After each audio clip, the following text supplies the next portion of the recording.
Hello guys, meron lang po gustong i-share.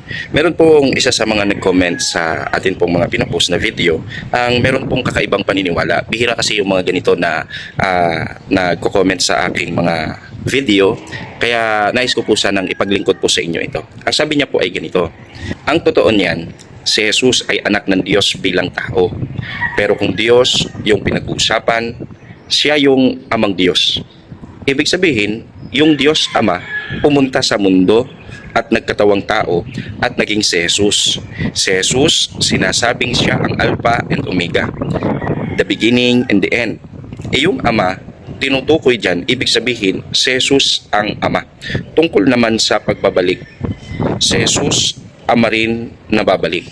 So, sagutin po natin yung pahayag po na ito na kung saan I think ito ay comment ng isang oneness or kung tawagin is member ng modalism.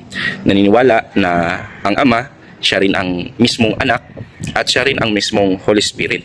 Kumbaga, ang Ama ang tawag sa kanya, then nung nagkatawang tao, tinawag na anak ng Diyos. Pero Ama rin yun, nagkatawang tao lang. Then nung umakyat sa langit, ay nagpakilala naman bilang Holy Spirit. So ano po yung masasabi natin dyan? Para sa akin, positive naman yung kanyang comment at may dahilan naman para sagutin po natin ng maayos. So paglilinaw lang po, si Jesus po, hindi po naging anak ng Diyos noong siya po ay nandito na sa lupa.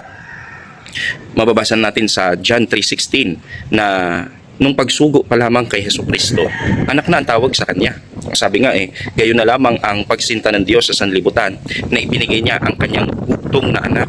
So sa pagsusugo pa lamang, sa pagkakatawang tao pa lamang ni Jesucristo, ay bugtong na anak na yung tawag sa kanya.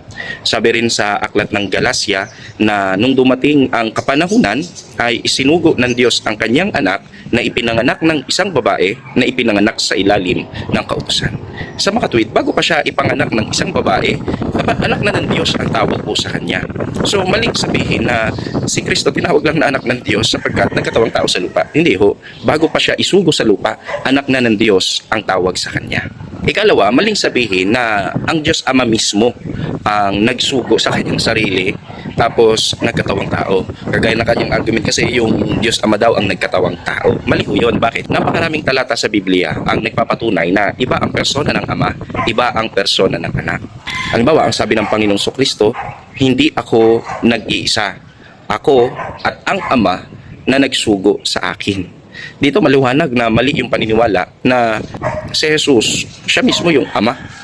Sapagkat ang sabi ng Jesucristo, hindi ako nag-iisa, kundi ako at ang Ama na nagsugo sa akin. Dito maliwanag ang salita ni Jesucristo na nagpapakitang hindi sila iisang persona. Magkaiba po ito. At kung iisa ang kanilang persona, iba nakakatawang isipin na sa John chapter 17, dumalangin siya sa Ama. Sa pagtingalaan niya ng kanyang mga mata sa langit, siya ang wikay nagsabi, Ama, dumating na ang oras. Kung siya mismo yung persona ng Ama, bakit pa siya tumingala sa langit at nanalangin sa Ama? Siya rin pala yun. Hindi ba dapat tumingin na lang siya sa kanyang sarili? Dapat tinignan niya na lang kanyang sarili tapos kinausap niya na lang? Illogical isipin na si Jesucristo mismo ang Ama sapagkat may mga patunay sa Bible na kinakausap ng anak ang Ama na nasa langit.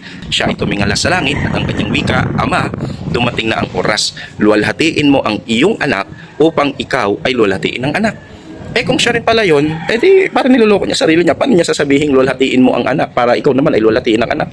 Hindi ba dapat sinabi niya na lang na luluwalhatiin ko sarili ko? Kasi siya rin naman pala yun So ito, pinapakita lang natin na maling pananaw o paniniwala na isipin na si Jesus siya mismo ang Ama. Pero sa Bible, tandaan po natin, may pahayag po sa Jesucristo na ako at ang Ama ay iisa. Kung papansinin po ninyo, ang sabi ni Jesucristo, ako at ang Ama ay iisa. R ang ginamit. Ibig sabihin, may dalawang persona na sinasabi na itong dalawa na ito, sila ay iisa. So, iisa sila, hindi sa personalidad o sa persona. Iisa sila, kung babasahin kasi natin yung konteksto, iisa sila sa layunin, sa pangangalaga, sa mga tupa ni Jesucristo. Kaya, kung pag-uusapan ay gawaing pagliligtas, ang talagang may ulo sa gawaing pagliligtas, siyempre ang Diyos Ama sa pamamagitan ni Jesucristo. So, kailangan talaga meron silang kaisahan sa bagay na iyan. Pero pagdating sa kaisahan, hindi ibig sabihin ay kung ano ang likas na kalagayan ng Ama, ganoon din ang anak. Hindi yun ang ibig sabihin. Kasi dito naman pumapasok yung argument na kung ang Ama ay Diyos, dapat si Jesus ay Diyos din.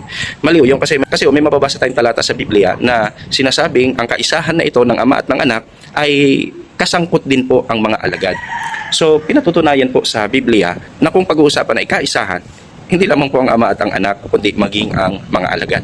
So, maliwanag po sa mga pinatutunayan natin na ang ama, hindi po siya yung mismong nagkatawang tao. Maling paniniwala po yun.